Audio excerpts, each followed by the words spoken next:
America क्या कहता था, क्या हो तुम? आज हम कहते तू क्या है बे? हमें और तुम वो जो एक दिन वास्तव में दुनिया से पूछोगे कि तू क्या है वे, पर उसके लिए पहले 10वीं पास कर लो। ठीक है? हाँ जी। तो आज पहला चैप्टर लेंगे अपनी क्लासेस का, लाइट रिफ्लेक्शन एंड रिफ्रैक्शन। ज़्यादा पढ़ना ना, थोड़ा सा डेमो के लिए अच्छा लगे तो बता देना। आगे फिर मैं क्लासेस बड़ी बड़ी भी डाल दूंगा। छोटी सी क्लास होगी। कौन सी क्लास होगी? रिफ्लेक्शन और रिफ्रैक्शन की। ठीक है? चलो जी, 10th क्लास का फिजिक्स का फर्स्ट चैप्टर है, लाइट रिफ्लेक्शन एंड रिफ्रैक्शन। तो इसके अंदर सबसे पहले जानेंगे व्हाट इज लाइट। ये लाइट क्या है? सही है भाई? सॉरी, थोड़ी सी आज गड़बड़ हो रही है, पहली पहली बार चला रहा हूँ ना। देखो, लाइट क्या है सबसे पहले समझो इस लाइट को। ठीक है? तो मैं ये सन दिखाई दे रहा है, ये वाला, ये सूरज। इस सूरज में तुम्हें चारों तरफ को ऐसे लाइन जाती दिखाई दे रही है, निकलती हुई। कहाँ जा रही है? उड़ के देखो ध्यान से जरा, दिख रही है ना? यही तो। जब इस लाइट का एक स्टार्टिंग पॉइंट है, वही ये सूरज से निकल कर हमारी अर्थ तक पहुंच रही है। ठीक है? लेकिन एंड पॉइंट थोड़ी है, पता ना कहाँ खत्म हो रही है। भाई अर्थ पे जाके कहाँ पे रिफ्लेक्ट करेगी, कहाँ पे एब्जॉर्ब होएगी, कहाँ पे रिफ्लेक्ट होएगी, हमें थोड़ी पता है कुछ। अभी अभी तो पढ़ाई ना है। देखो पहले ध्यान रखियो, जब भी लाइट सन से हमारी अर्थ तक आती है तो ये आती है रे की फॉर्म में।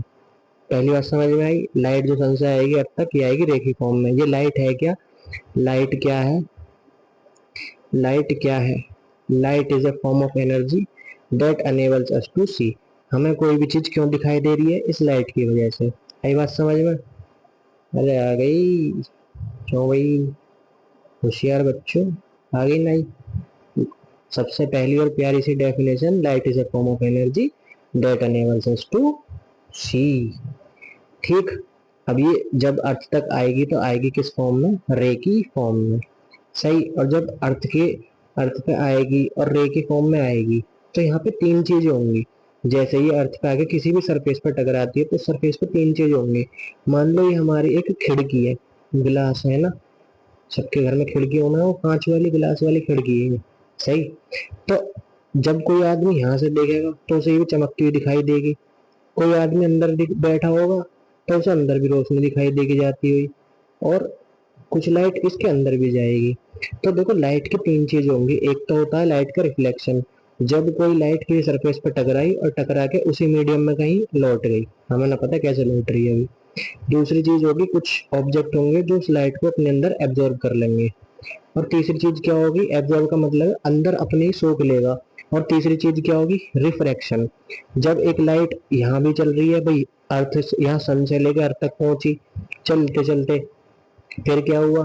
फिर इस गिलास के अंदर घुस गई। यहाँ तो ये एयर का मीडियम है ना पूरा, देखो अर्थ पे तो एयर का मीडियम होगा, ये वाला क्या होगा? वैक्यूम। तो ये अलग अलग मीडियम हो गए, इनमें भी चल रही है, फिर यहाँ से गिलास में चल रही है, फिर अंदर रूम में चली गई। तो यही सब है हमारा, जो इस लाइट में हमें पढ़ना है। और उसी के केस बनते रहेंगे, उसी को निपटाते रहेंगे। ओके। हम्म। तो अब आओ आगे, ज्यादा टाइम कहीं खोटी करना ना, फटाफट फटाफट बढ़ते रहो। हम्म। पढ़ो ध्यान से। क्या है लाइट? लाइट का रिफ्लेक्शन, जैसे अर्थ पे लाइट पहुंची ही तो क्या हुआ था? The bouncing back of light when it hits A polish surface like mirror, वही क्या कहलाएगा? Reflection of light. अब रिफ्लेक्शन जब भी होगा तो उसके लॉ क्या क्या है? सबसे पहला दो लॉ है, देखो लॉ पढ़ो ध्यान से। Angle I is equal to angle R, angle of incidence is equal to angle of reflection. अभी टेंशन मतलब भी समझाऊंगा। और दूसरा क्या है? The incident ray, the reflected ray and the normal all lie in the same plane. दोनों को ध्यान से पढ़ लिया है, इन्हें ही नोट कर लियो, इसमें से ही नोट्स बना लियो। सब चीज दूंगा, टेंशन मत लो। चलो जी, इस इमेज पे आराम से तसल्ली से समझो। अब ये जो मैंने फारसी में इतनी लंबी लंबी बातें करी ये हैं क्या? कलर चेंज कर लूं बार बार, एक ही कलर में बोर हो जाऊंगे नहीं। देखो सबसे पहले मेरे पास, हमने सबसे पहले क्या पढ़ा, ये पहला रिफ्लेक्शन का लॉ क्या है, हमारे पास कोई भी प्लेन सरफेस है, उस प्लेन सरफेस पे, प्लेन सरफेस का मतलब क्या है, जो बिल्कुल सीधा हो, स्ट्रेट हो, और स्ट्रेट होगा तो इस पे कितने डिग्री का एंगल होगा, ये पूरा 180 का है क्या ना।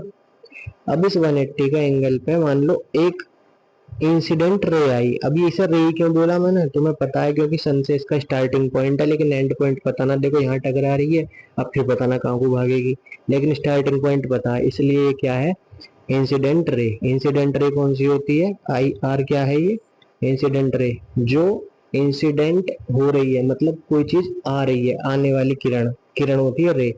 ठीक, अब जैसे इस पॉइंट पर टकराएगी, पॉइंट दूसरे से बनाओ, ए ब्लैक सी, दिस इज, ये पॉइंट है कोई ये वाला है ना, इस पॉइंट पर टकराई, टकराते यहाँ पे क्या हो गया, अब एक परपेंडिकुलर बना दो ऐसे करके, ये सीधे नीचे स्ट्रेट लाइन है ना, इसको बना दिया परपेंडिकुलर, ये भी 90 और ये भी 90, इसी को कहते हैं नॉर्मल एन।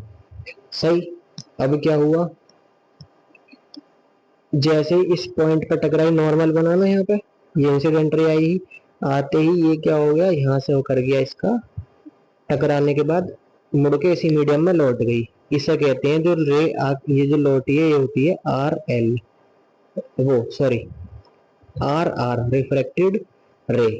ठीक है, चलो जी, और क्या बचा, अब इसने पहला क्या बोला हमसे कि इंसिडेंट रे, और क्या होगा हमारा, नॉर्मल, प्लेन के ऊपर जो नॉर्मल है, और ये रिफ्लेक्टेड रे है, ये सब पॉइंट ऑफ इंसिडेंस, ये सब क्या करते हैं, all lie in the same plane. पहला लॉ तो ये हो गया, देख लिया ध्यान से। अब दूसरा लॉ क्या है भाई, रिफ्लेक्शन हो तो गया, ये रिफ्लेक्शन हो तो गया, लेकिन इसका कुछ तो रूल होगा, इसका एक ही रूल है कि ये जो नॉर्मल हमारा, ये वाला नॉर्मल जो, हाँ ये जिस पॉइंट पे इंसिडेंट पॉइंट पे बना है, पॉइंट ऑफ इंसिडेंस पे बना है, तो इंसिडेंट रे जो, ये जो आने वाली रे है ये वाली, सही है, इंसिडेंट रे के और नॉर्मल के बीच में जो एंगल होगा, एंगल आई, इसे ही कहते हैं एंगल ऑफ इंसिडेंस, वो हमेशा इक्वल होगा इस रिफ्लेक्टेड रे के और नॉर्मल के बीच में, इसे कहते हैं एंगल आर। समझे, अरे समझ गए, इतना ही पढ़ना बस, ये हमारा खत्म हो गया। ठीक है, टॉपिक बताते रहियो, नीचे मस्त कमेंट वमेंट में डाल दे करियो, या तो जिस जो भी पढ़ना हो, जिसमें भी दिक्कत आवे, तुम्हारे बोर्ड में काम आ जाएगा, मजे करो, नीचे लिख दो शेर। चलो, जाओ।